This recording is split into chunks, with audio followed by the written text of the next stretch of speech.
Maqaa Abbaa kan Ilmaa kan Hafuura Qulqulluu sadan Waaqa tokkoon Ameen. Gaaffii deebii marsaa 7ffaa kutaa 2ffaa lakkoofsa 26 hanga 50 kan ta'e amma wajjin dubbisnaa. Gaaffiin 26ffaa foon Faasikaa akkamitti akka nyaatamu ajajame. Gaaffiin 26ffaa foon Faasikaa akkamitti akka nyaatamu ajajame. A. Ibiddaan wadamee. B. Bishaanitiin affeelamee. C. Dheedhii isaa. D. Gogee. Gaaffiin 27ffaa Waaqayyo yeroo iddoo aarsaa ijaaru dhagaa akkamii irraa akka hin ijaaramne ajaje. Gaaffii 27ffaa Waaqayyo yeroo iddoo aarsaa ijaaru dhagaa akkamii irraa akka hin ijaaramne ajaje. A. Dhagaa diimaa irraa. B. Dhagaa guddaa irraa. C. Dhagaa galaana irraa. D. Dhagaa meeshaa sibiilaatiin soofame yookaan bocame irraa. Gaaffii 27ffaa Waaqayyo yeroo iddoo aarsaa ijaaru dhagaa akkamii irraa akka hin ijaaramne ajaje. A. Dhagaa diimaa irraa. B. Dhagaa guddaa irraa. C. Dhagaa galaana irraa. D. Dhagaa meeshaa sibiilaatiin soofame yookaan bocame irraa. Gaaffii 28ffaa Deessitoonni maaliif ajaja fo'aan hin raawwanne. Gaaffii 28ffaa Deessitoonni maaliif ajaja fo'aa hin raawwanne. A. Waan irraanfataniif. B. Waan dadhabaniif. C. Uummatni waan dhowweef. D. Waaqayyoon waan sodaataniif. Gaaffii 29ffaa Gurguddoonni Israa'el Musee fi Aroon maaliif komatan.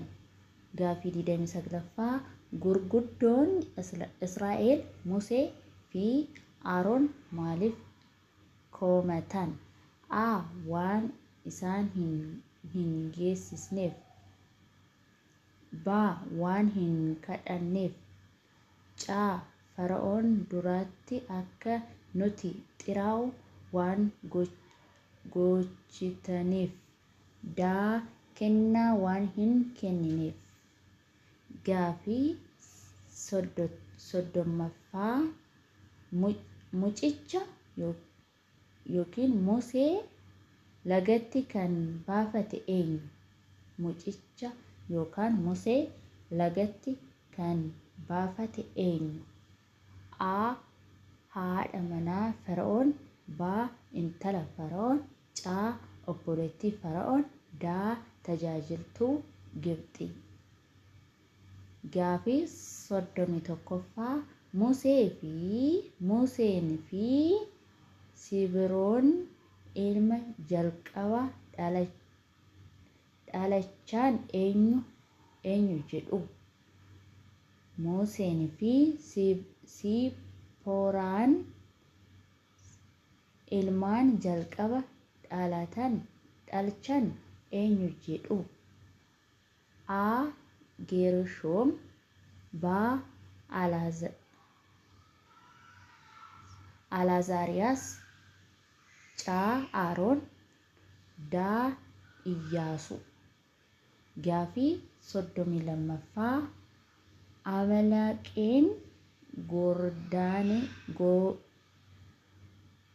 Goordaanee kan mo'ate eenyu. Amalaqeen Goordaanii kan mo'ate eenyu. A. Musee. B. Aroon. C. Hora. D. Iyyaasuu. Gaafii 33ffaa mul'anni Museen arge maal adda ture? Mul'anni Museen arge maaliin adda ture? A. Muxee yookiin quxquxxoo ibidda qabatus hin gubatu ture. B.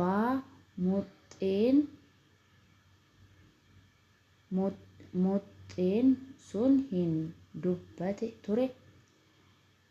C. Muxeen sun gara samiitti balaliiti ture. D. Muxeen sun ija ni buusti ture. Gaafii 34ffaa mootiin haaraan Yoosefin hin beekne yeroo ka'etti haalli Israa'eloota maal ture? A. Akka malee baay'atanii fi jabaatanii turan.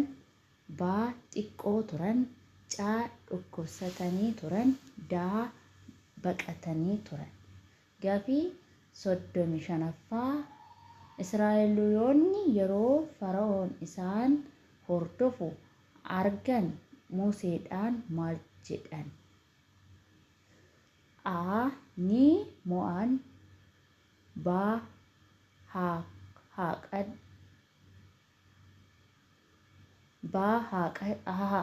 kadhannu.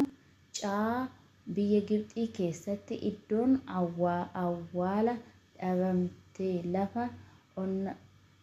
lafa onaa keessatti akka duunuuf kan nu baafte. D. Haa waraannu. Gaafii 36ffaa abboommonni abbaa kee fi haadha kee kabaji jedhu abdii maal qaba? Abboommonni abbaa kee fi haadha kee kabaji jedhu abdii maal qaba? A. Akka sooressa taatuuf. B. Akka jabaa taatuuf. C. Akka baay'ee dhalachuuf. D. Akka umrii kee dheeratuuf. Gaafii 37ffaa Israa'eloonni biyya Gibxii keessa waggaa meeqaaf turan? Israa'eloonni biyya Gibxii keessa waggaa meeqaaf turan? A. 70. B. 215. C. 430. D. 400. Gaafii 38ffaa Museen maaliif gara biyya Midiyaanootti baqate? Museen maaliif gara biyya Midiyaanitti baqate? A. Fara'oon isa ajjeesuuf waan barbaadeef. B. Daldala jalqabuuf. C. Tulluu koruuf. D. Barumsaaf ergame. Gaafii 39ffaa namni tokko mana akka funaanuuf hamma meeqatu ajajame? Namni tokko mana akka funaanuuf hamma meeqatu ajajame? A. Goomer yookiin Omar 2. B. Goomer walakkaa. C. Goomer 1. D. Hamma hin barbaadne. Gaafii 40ffaa hangafni gadameessa saaqu hundi kan eenyuti? Hangafni gadameessa saaqu hundi kan eenyuti? A. Kan maatii. B. Kan lubboota. C.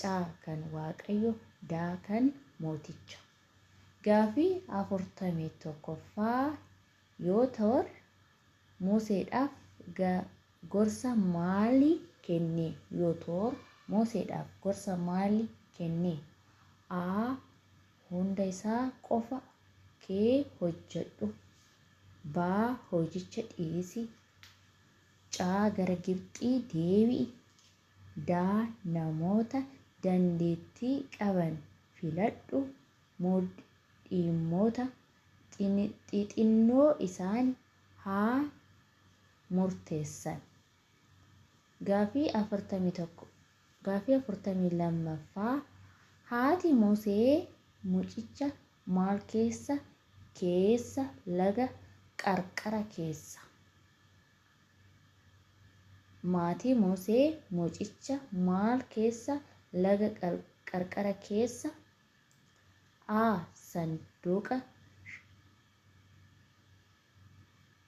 Sanduuqa shambaqqoo keessa.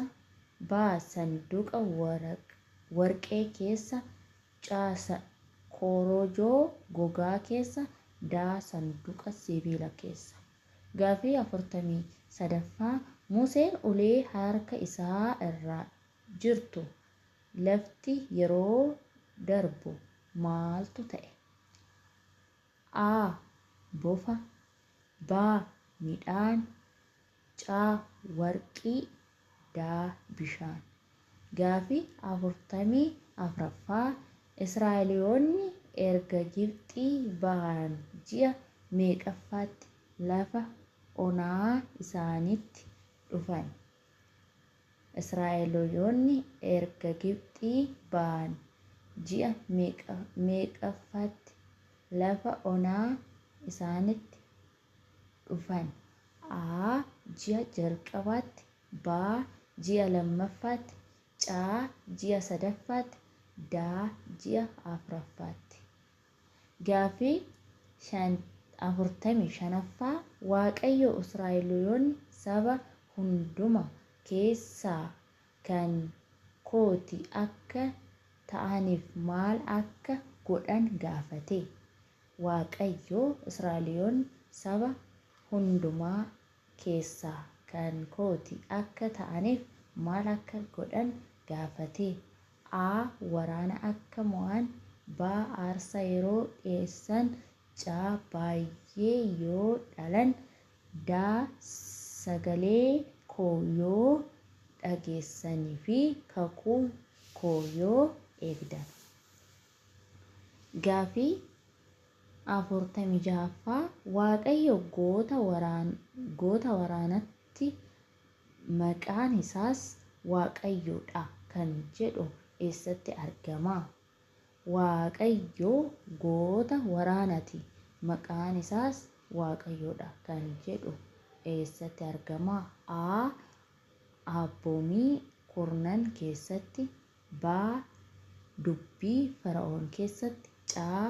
Faaruu Musee keessatti. D. Gorsa Yootar keessatti. Gaafii 47ffaa Museen yeroo Gibxii bu'u lafee eenyu fudhatee bu'e? Museen yeroo Gibxii bu'u lafee eenyu fudhatee ba'e? A. Kan Ibraahim. B. Kan Yaaqoob. C. Kan Aroon. D. Kan Yoosef. Gaafii 48ffaa haati Musee mucicha ji'a meeqaaf dhoksite? Haati Musee mucicha ji'a meeqaaf dhoksite? A. Ji'a 3. B. Ji'a 1. C. Ji'a 2. D. Ji'a 4. Gaafii 48ffaa Musee fi Aroon yeroo jalqabaaf Fara'oonitti saba koo gadi lakkisi jedhutti deebiin Fara'oon maal ture? A. Waaqayyo eenyu ani isa hin beeku. B. Tole gadi lakkisi. C. Guyyaa muraasa haa deeman. D. Kennaa naaf kenni. Gaafii